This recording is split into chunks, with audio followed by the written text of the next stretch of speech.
আৰু আজিৰ বিশেষত এয়া মই বনাইছোঁ পালেং শাকৰ সৈতে মাছ বেছি নহয়, মই আৰু যিহেতু দেউতা আছোঁ গতিকে 3টা মাছ প্ৰায় এপোৱাতকৈ অলপ বেছি।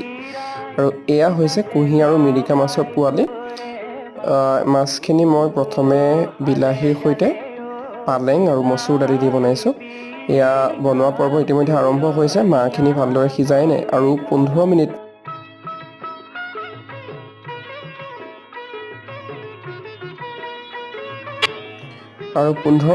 এই ব্যঞ্জনখন এনেদৰে ল' ফ্লেমত ৰাখিব লাগিব আৰু তাৰপাছত পানীখিনি কমি যাব।